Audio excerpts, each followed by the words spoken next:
ଗୋଟେ କଥା ମନେ ରଖିବେ ସାଙ୍ଗମାନେ, ଯେଉଁ ଜାଗାରେ ଆପଣଙ୍କୁ ସମ୍ମାନ ମିଳୁନି, ଇଜ୍ଜତ ମିଳୁନି, ସେ ଜାଗାକୁ ଯିବା ଉଚିତ ନୁହେଁ। ତେବେ ସେ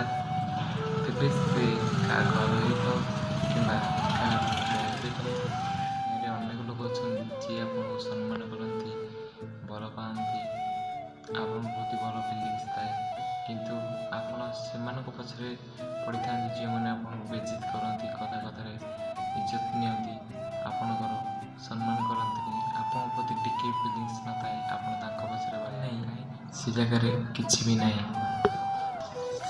ତା ଛଡ଼ା ଆପଣ ଯଦି ନିଜେ ବେଇଜ୍ଜତ ହେବାକୁ ଚାହାନ୍ତି, ସେଇ ଜାଗାକୁ ଆପଣ ବାରମ୍ବାର ଯିବାକୁ ଇଚ୍ଛା କରନ୍ତି, ତ ଆପଣ କେମିତି ଅନ୍ୟମାନଙ୍କ ଠାରୁ, ଦୁନିଆ ଲୋକଙ୍କ ଠାରୁ କେମିତି ଇଜ୍ଜତ ପାଇବାର ଆଶା କରିବେ?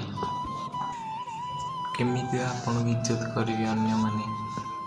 କାରଣ ଇଜ୍ଜତ ନିଜ ହାତରେ।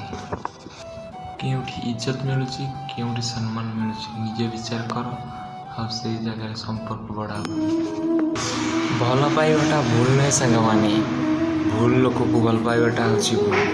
ଯେତେବେଳେ ଆପଣ କାହାକୁ ଭଲ ପାଉଛନ୍ତି, ଭଲ ଭାବରେ ତର୍ଜମା କରିନିଅନ୍ତୁ, ସେ ଭଲ ନା ଭେଲ। ଭଲ ପାଇବାଟା ପାପ ନୁହେଁ ସାଙ୍ଗମାନେ, ବାସ୍ ଭଲ ପିଲା ଦେଖି ଭଲ ପାଆନ୍ତୁ, ଯିଏ ଆପଣଙ୍କର ହୃଦୟ ଚିହ୍ନି ପାରୁଥିବ, ଆପଣଙ୍କ ମନର ଭାଷା ବୁଝିପାରୁଥିବ।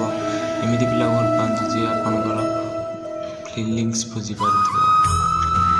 ଭଲ ପାଇବାର ସମାଜ ଯଦି କଳଙ୍କିତ ହୋଇଥାଏ, ତ କେବଳ କିଛି ପୁଅ ଝିଅମାନଙ୍କ ପାଇଁ, ଯେଉଁମାନେ କି ଭଲ ପାଇବାରେ ଦାଗ ଲଗାଇଥାନ୍ତି।